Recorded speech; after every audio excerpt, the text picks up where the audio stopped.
और बड़ी खबर में बात जामताड़ा की। जामताड़ा में कोयले के अवैध कारोबारियों की चांदी है। दबंगई ऐसी कि सीसीएल के अधिकारियों पर भी हमला कर देते हैं। पूरी रात कोयले की तस्करी होती है, लेकिन किसी की हिम्मत नहीं कि इन दबंग तस्करों पर लगाम लगा सके। कोयला तस्करी का काला कारोबार, खुले में डंप होता है यहां कोयला।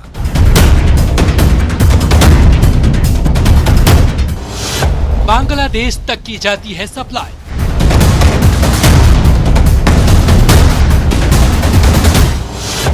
विरोध करने वालों पर करते हैं हमला।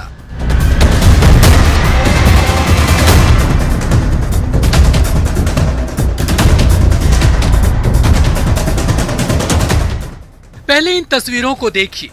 यहां वहां जमा किए गए कोयले अवैध हैं। जामताड़ा में कोयला तस्करों का बोलबाला है। बिंदा पत्थर थाने के रंगा 16 अजय नदी के किनारे यह कारोबार फल फूल रहा है। रात के अंधेरे में ट्रकों से भरकर इसे बिहार और बंगाल के रास्ते बांग्लादेश भेजा जाता है। जंगलपुर ना किधर साहब एक गाड़ी आता है, रात को आता है। रात में आता है? क्या वो गाड़ी आता है? क्या वो गाड़ी आता है? फिर हम देखा नहीं तो उधर से आ रहे हैं, हम तो नीचे पर लगा रहे हैं। रात में क्या बजे? 10 बजे के बाद आता है गाड़ी। हाँ। और यह कोयला सी ग्रेड का कोयला है, बहुत ईंधन देने वाला कोयला है और इसको राष्ट्रीय अंतर्राष्ट्रीय स्तर में पहचान है इस कोयला का। इसको ग्रामीणों का माने तो यह कोयला आपको यहाँ से भागलपुर और पश्चिम बंगाल के रास्ते बांग्लादेश तक जाता है। अब आपको दिखाते हैं कोयला लोड करने के लिए इस जंगलों में छुपाया गया है। इसका बड़े बड़े ट्रक जो आते हैं उस पर सीढ़ी, देखिए सीढ़ी छुपाया हुआ है बांस का बन करके। और ये ग्रामीणों के अनुसार, ग्रामीणों की अगर बात माने तो रात के 10 बजे के बाद आकर के यहाँ खेल शुरू होता है। वजन करने के लिए यह मशीन है, इसी पर कोयला वजन होता है। 22 जनवरी की रात ईस्टर्न कोलफील्ड लिमिटेड के सुरक्षा अधिकारी पर कोयला माफिया के लठैतों ने हमला किया और जब्त कोयला से भरे 20 ट्रकों को छुड़ा लिया। घटना में 6 सुरक्षा कर्मी घायल हुए। काला कारोबार करने वालों ने एक बंदूक भी लूट लिया। बीजेपी मामले में कार्रवाई की मांग करती है। ये सिक्योरिटी गार्ड और केंद्र के पदाधिकारी के साथ ऐसी घटना हो सकती है तो आम लोगों की क्या बात है। इसलिए मैं चाहता हूं कि अविलंब अपराधी प्रवृत्ति के लोगों पर कार्रवाई करे और पुलिस मौन व्रत तोड़े। यहाँ कोयला लोड करने के दौरान अगर कोई कार्रवाई होती है, पुलिस की कार्रवाई होती है चाहे कुछ भी, तो दूर दूर तक नजर आता है। यहाँ से तुरंत तो लोग जंप करके नदी पार कर जाते हैं और ये काम बदस्तूर जारी होता है, कभी इसमें रुकने का नाम नहीं लेता है। और अभी तक शुक्रवार से लेके अभी तक इस संबंध में जिला प्रशासन या पुलिस प्रशासन कुछ भी ठोस बताने से कतरा रही है, भाग रही है। रंगा 16 से न्यूज़ 18 के लिए आरपी सिंह। तो देखिए कोयले का कैसे काला खेल चल रहा है, लेकिन सरकार खामोश है। हमारे साथ हमारे झारखंड के संपादक संतोष कुमार भी हमारे साथ जुड़े हैं। संतोष, सबसे बड़ी बात कि तस्वीरें भी हम दिखा रहे हैं, सारे सबूत दिखा रहे हैं कि कैसे कोयले का खेल चल रहा है, वजन करने की मशीन रखी हुई है। सरकार क्यों डर रही कार्रवाई करने से? देखिए, सरकार से ज़्यादा यहाँ पर सरकार का जो तंत्र है, खासकर पुलिस का महकमा है और महकमों में सबसे पहले पुलिस का जो कप्तान है हर जिले का, उसकी जिम्मेदारी सबसे ज़्यादा होती है, क्योंकि उन्हीं लोगों को ये तय करना होता है कि लॉ एंड ऑर्डर या फिर इस तरीके की जो काली गतिविधियाँ हो रही हैं उसकी जिम्मेदारी उनके ऊपर होती है। तो उनको सबसे पहले ये तय करना चाहिए। हाल ही में हमने देखा कि कुछ दिन पहले ही ईसीएल के कर्मचारियों के साथ किस तरीके की घटना घटी, उनके ऊपर किस तरीके से अटैक हुआ, उनकी 5 गाड़ियां बिल्कुल क्षतिग्रस्त इस तरीके से कर दी गई, नई गाड़ियों को स्क्रैप में बेचने के लिए मजबूर हो, बिल्कुल उनको गोल घुमा दिया जेसीबी मशीनों से। तो ये सब कुछ इतना संभव इसलिए हो पा रहा है क्योंकि पुलिस, जो वहाँ की लोकल पुलिस है, उन लोगों की मिली भगत से ही ये सब कुछ संभव हो पा रहा है। जब हम लोगों ने ये खबर दिखाई है उसके बाद थोड़ी बहुत जो बड़े तरीके से माइनिंग हो रही थी वो अब छोटे स्तर पर माइनिंग शुरू हो गई है। मतलब मशीनों से निकलने वाले कोयले को अब उन लोगों ने रोका जरूर है जामताड़ा के आसपास में, लेकिन अब क्या है, साइकिल का ये जो खेल आप देखेंगे पूरे झारखंड में, जिधर से भी आप गुजरें, चाहे आप एनएच से गुजरें या फिर जीटी रोड से गुजरें, आपको ये दिखाई पड़ेगा कि किस तरीके से साइकिल पर लदे हुए साइकिल पे कोयले को ढोया जा रहा है। वो अगर एक आम आदमी अपनी रोजमर्रा की जिंदगी के लिए थोड़ा बहुत कोयला ले जा रहा है तो उसे एक मानवीय आधार पे छोड़ा जा सकता है, लेकिन अगर वो व्यापार के रूप में, क्योंकि उसको एक डिपो में इकट्ठा किया जा रहा है और वहां से फिर कोयला पश्चिम बंगाल जा रहा है, क्योंकि हाल ही के दिनों में सेंट्रल एजेंसियां खासकर सीबीआई और एनफोर्समेंट डायरेक्टरेट ने बंगाल में बहुत अधिक रेड की है, जिसकी वजह से पश्चिम बंगाल के आसपास के इलाके में इस तरह के इलीगल माइनिंग पर थोड़ी बहुत लगाम लगी हुई है। और पश्चिम बंगाल में जो लगाम लगा हुआ है उसकी वजह से झारखंड से ये लोग कोयला इकट्ठा लेके जा रहे हैं। और ये किस तरीके से जा रहे हैं? बड़ी माइनिंग जो हो रही थी इलीगल मशीनों के द्वारा, वो तो उस पर थोड़ा बहुत अगर प्रतिबंध लगा है, तो अब साइकिल के माध्यम से डिपो इकट्ठा किए गए हैं जगह जगह पर। और अगर पुलिस तंत्र के पास ये जानकारी नहीं है तो हम लोगों से संपर्क करें, हम उन्हें जानकारी मुहैया कराएंगे कि किस तरीके से जामताड़ा। बिल्कुल संतोष, हम तो तस्वीरें भी दिखा रहे हैं और एक एक चीज बता रहे हैं।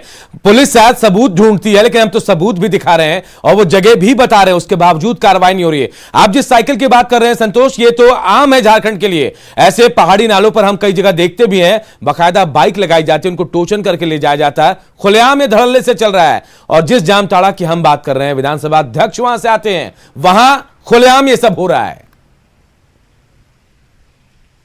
जी हाँ, वही हम लोग ये कह रहे हैं कि इस तरह के कोयले का काला खेल झारखंड में बहुत अधिक चल रहा है। राजधानी रांची के आसपास के अगर आप रूरल इलाके में देखें, खलारी और इसके आसपास में, तो वहाँ भी ये चीज़ें सामने दिखाई पड़ रही हैं। अब सरकार को ये तय करना है कि जो साल भर के दरमियान, जो खासकर कोविड के दरमियान सरकार ने कई अपने खजाने की वजह से, खजाना खाली होने की वजह से ये सरकार को कहना पड़ा, मुख्यमंत्री को ये कहना पड़ा कि केंद्र सरकार की तरफ से सहयोग नहीं मिल रहा है। तो अब सवाल उठ रहा है कि हमारे पास क्या है? हमारे पास संसाधन है कोयला, हमारे पास आयरन ओर है, और अगर यहीं से इलीगल माइनिंग होगी तो फिर खजाना कहां से भरेगा? ये अब सरकार के खजाने को जो पलीता लगा रहा है वो यहां का पुलिस तंत्र लगा रहा है। यहां के हर जिला के जिला प्रमुख लगा रहे हैं। गिरिडीह की अगर बात करें, जामताड़ा की बात करें, गिरिडीह में हमें जानकारी मिल रही है कि पुलिस कप्तान के घर जो रिहायशी इलाका है, जो उनका रेजिडेंस है, वहां से 3 किलोमीटर दूर पर ही इलीगल माइनिंग हो रही है, लेकिन उनको सब कुछ जानकारी होने के बावजूद वो कोई कार्रवाई नहीं हो रही है। तो ये कई सवाल खड़े हो रहे हैं। और हमारी जो जांच एजेंसियों से बात हुई, इस खबर के बाद हम लोगों ने, हमारे जो कुछ सूत्र हैं सेंट्रल एजेंसियों में, उन लोगों से बात हुई, तो उन सब का कहना था कि आप जो कह रहे हैं बिल्कुल सही कह रहे हैं, क्योंकि पश्चिम बंगाल से जो लोग भागे हुए हैं वहां पर कड़ाई हुई है, तो वो झारखंड में आकर यहां पर इलीगल माइनिंग कर रहे हैं। तो इसलिए जांच का दायरा, आप यकीन मानिए अगले कुछ दिनों में सेंट्रल एजेंसियों का इन सब के ऊपर बिल्कुल हम भी थोड़ा इंतजार करते हैं संतोष, जब जांच की आंच इन तक पहुंचेगी और कैसे इन पर लगाम लगेगी, ये भी हम देखेंगे। फिलहाल बहुत बहुत शुक्रिया आपका। चलिए बढ़ते आगे और अब बात सड़क जाम से निपटने के लिए रांची नगर निगम के मास्टर प्लान की करते हैं। राजधानी रांची में ट्रैफिक जैम की समस्या से निपटने के लिए रांची नगर निगम ने मास्टर प्लान बनाया है। निगम ने शहर के लोगों को जाम से निजात दिलाने को लेकर रांची नगर निगम में सड़कों के 19 स्पॉट को टो अवे जोन घोषित किया है। यानी इन सड़कों पर अगर आप गाड़ी लगाते हैं तो निगम आप पर कार्रवाई करेगा। रांची नगर निगम की ओर से टो अवे जोन के रूप में चिन्हित किए गए जाने के बाद भी अगर कोई व्यक्ति इन इलाकों में गाड़ी पार्क करता है तो निगम उन गाड़ियों को जब्त करेगा और साथ ही गाड़ी मालिकों से जुर्माना भी वसूला जाएगा।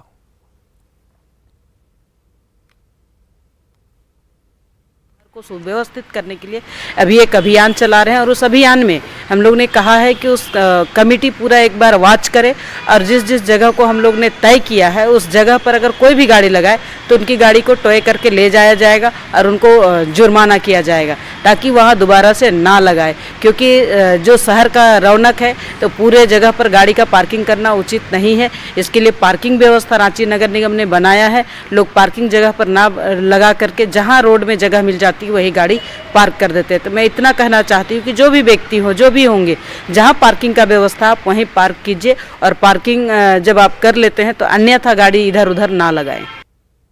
राजधानी रांची में बढ़ती जाम की समस्या को देखते हुए रांची नगर निगम ने शहर के 14 स्थानों को टो अवे जोन घोषित किया है और उस कड़ी में अगर अब यहाँ पर कोई भी लोग जो हैं अगर वो पार्किंग पर, इन जगहों पर पार्किंग अपनी गाड़ियों को करते हैं तो उनके खिलाफ कड़ी कार्रवाई की जाएगी। रांची नगर निगम का नया भवन हो या फिर वेंडर मार्केट, ये तमाम जो जगहें हैं यहाँ पर रांची निगम की सख्ती जो है वो देखने को मिलेगी। रांची नगर निगम शहर की साफ सफाई और जो जाम की समस्या है खासकर जाम की समस्या जिससे लोग आए दिन जूझ रहे हैं, परेशान हो रहे हैं, उसे देखते हुए इस नियम को लागू किया है। अब देखना होगा कि राजधानी के रांची के लोग इसका कितना अनुपालन करते हैं और नगर निगम के द्वारा जो ये सख्ती बरती जा रही है उसका क्या कुछ अंजाम आने वाले दिनों में धरातल पर नजर आएगा। रांची से ओम प्रकाश, न्यूज़ 18। इधर बोकारो के गोमिया प्रखंड में नक्सलियों की सूचना पर पुलिस बल और सीआरपीएफ ने सर्च अभियान चलाया। जुमरा पहाड़ के चतरो चट्टी थाना क्षेत्र के नक्सल प्रभावित क्षेत्र मुरपा में सुरक्षा बलों के पहुंचने पर नक्सली वहां से भाग खड़े हुए। इस दौरान पुलिस को नक्सलियों के सामान भी मिले हैं। ऐसे में माना जा रहा है कि नक्सलियों ने जुमरा पहाड़ पर फिर से अपनी गतिविधि शुरू कर दी है। हालांकि नक्सली मूवमेंट पर पुलिस की कार्रवाई से नक्सलियों पर नकेल भी कसी जा रही है। नक्सलियों के बरामद सामानों में वर्दी, राइफल लटकाने का सीलिंग, खाने पीने का सामान, मोबाइल चार्जर, रेडियो के साथ साथ कई दूसरे सामान भी हैं। वहीं नक्सलियों के खिलाफ सुरक्षा बलों का सर्च अभियान इधर लगातार जारी है। अभियान के नाम मुरपा से सटे पश्चिम की ओर जो पहाड़ी है वहाँ पर जैसे ही फोर्स पहुँचा था ना, उसी उग्रवादी दस्ता जो था वहाँ से अपना सामान वगैरह छोड़ के भाग गया और अभी सर्च अभियान जारी है। और जो सामान जो छोड़ा गया है उसमें वर्दी, खाने पीने का सामान, पिट्ठू वगैरह सब बरामद किया गया। जुमरा पहाड़ से सटे हुए। स्वच्छ भारत मिशन के तहत हर घर शौचालय का निर्माण कराना केंद्र सरकार की महत्वाकांक्षी योजना है। लेकिन उपराजधानी दुमका में जामा प्रखंड के आसनजोर गांव में शौचालय निर्माण में लूट की खुली छूट है। यह आलम तब है जब गांव को प्रधानमंत्री आदर्श ग्राम के रूप में चिन्हित किया गया है। गांव के बनिहर और मनिहर टोला में जितने भी शौचालय बने हैं एक भी उपयोगी नहीं है। जमीन पर किसी तरह दीवार खड़ी कर दी गई जिससे हमेशा हादसे की आशंका बनी रहती है। वहीं टंकी निर्माण के नाम पर जमीन पर ही स्लैब रखकर उसे पूरा बता दिया गया। इन शौचालयों के निर्माण के वक्त ही ग्रामीणों ने घटिया निर्माण का विरोध किया था, लेकिन एजेंसी ने इनकी एक ना सुनी। वहीं पेयजल एवं स्वच्छता विभाग के कार्यपालक अभियंता ने मामले के खुलासे के बाद अब जांच का भरोसा दिया है। कैसे जाएगा? डर के मारे जाता नहीं यार, फटल है इधर, कैसे जाएगा सब? ये सब देखिए हद बनाया, कैसे बनाया? इधर पानी डालता है तो उधर से निकल जाता है, कैसे जाएगा सब? है ये कोई शौचालय है? सबका खाता में पैसा डालिए, सब दूसरा से बनाएंगे हम लोग। सबके खाता में डलवाइए पैसा, और जितना लिया है वो सब लीजिए पैसा। ये सब का पानी में गल जाता है ईटा, वो सब ईटा दिया है, टुकड़ा टुकड़ा ईटा देकर बनाया है। संबंधित ब्लॉक कोऑर्डिनेटर हैं, इसको मेरे द्वारा निर्देशित किया गया है। ये जाकर काम करके रिपोर्ट देंगे। जो लीक किट सही ढंग से नहीं बने हैं उसको बनवा के पूर्ण करके यूनिवर्सिटी समर्पित करेंगे। इसके अलावा साथ साथ और इस प्रकार का जहाँ भी मामला हो सारे जगहों का निष्पादन शीघ्र ही किया जाएगा। हजारीबाग के बड़का गांव से विधायक अंबा प्रसाद एक बार फिर दबंगई के कारण सुर्खियों में है। दरअसल जेएम कॉलेज में प्राचार्य के पद को लेकर पिछले कई महीनों से विवाद चल रहा था। तत्कालीन प्राचार्य को हटाकर विधायक की ओर से नए प्राचार्य की नियुक्ति कर दी गई थी, जिसे कॉलेज प्रबंधन नहीं मान रहा था। ऐसे में विधायक ने दबंगई दिखाते हुए ताला तोड़ा और फिर अपने मन के मुताबिक प्राचार्य की कॉलेज में नियुक्ति तक कर दी। तो तस्वीरें दिखा रहे हैं, देखिए जबरन कक्ष में घुसी है विधायक, ताला तोड़ा गया है और पसंद के व्यक्ति को यहां प्राचार्य भी बना दिया गया है। ये दबंगई देखिए बड़कागांव विधायक अंबा प्रसाद की देखने को मिली और प्रिंसिपल को लेकर यहां विवाद था, लेकिन दबंगई दिखाई अपनी और बकायदा ताला तोड़ा है प्रिंसिपल के कक्ष का। उसके बाद वहां नए यानी अपने मन के मुताबिक प्राचार्य की नियुक्ति भी कर डाली। रामगढ़ में भुरकुंडा के जेएम कॉलेज में दबंगई मामले में विधायक अंबा प्रसाद की सफाई भी सामने आ गई है। विधायक अंबा प्रसाद ने कहा कि शिक्षा के मामले में लापरवाही वो बर्दाश्त नहीं कर सकती और शिक्षा व्यवस्था को दुरुस्त करने के लिए उन्होंने जो किया है वो सही है। कि जो प्रिंसिपल है, जो पूर्व के प्रिंसिपल है, वो चाबी नहीं दे रहे थे, जिसकी वजह से कॉलेज सुचारू रूप से चल नहीं पा रहा था। और इसको लेके 6, 7, 8 महीना, 1 साल लगभग सबको संघर्ष करना पड़ा। प्रिंसिपल जो अभी तत्काल में है, जो प्रेजेंट प्रिंसिपल है, उनको बैठने का जगह नहीं था, उनका काम सारा बाधित था, सब कुछ रुका हुआ था। तो शिक्षा में रुकावट तो हम बर्दाश्त नहीं कर सकते और वहाँ ताला अगर इशू था तो हमने ताला को तोड़वाया। हमने कोशिश किया सिस्टमैटिक वे में चलने का, लेकिन काफ़ी दुख व्यक्त कर रहे थे, हम उनको देख नहीं पाए। प्रिंसिपल, टीचर सब सबका चेहरा उदास था, तो हमसे देखा नहीं गया, तो हमने ताला तोड़ दिया। और देखिए, अंबा प्रसाद की दबंगई पर कई सवाल उठ रहे हैं। सवाल ये कि विधायक को आखिर किसने ताला तोड़ने का अधिकार दिया है। विधायक अंबा प्रसाद की दबंगई पर जो सवाल उठ रहे हैं वो हम आपको बता रहे हैं। विधायक को किसने ताला तोड़ने का अधिकार दिया, इसके अलावा भी सवाल है। सवाल ये कि कॉलेज में प्राचार्य कैसे नियुक्त कर सकती है विधायक, क्या ये अधिकार उनको है। इसके अलावा कॉलेज यूनिवर्सिटी विवाद में विधायक का दखल क्यों। अगर ये कॉलेज का मामला था तो यूनिवर्सिटी प्रबंधन देखता, विधायक को इसमें दखल क्यों देना पड़ा, ये बड़ा सवाल है। एक जीनियस की पहचान छोटी उम्र से ही हो जाती है। ये अपना कमाल छोटी उम्र से ही दिखाना शुरू कर देते हैं। नेटवर्क 18 की इस पहल में भी ऐसे ही कुछ जीनियस को आपके सामने लाया जा रहा है। बायजूस यंग जीनियस में इस बार हमारे साथ जुड़े विशाल ददलानी इन बच्चों का उत्साह बढ़ाने के लिए।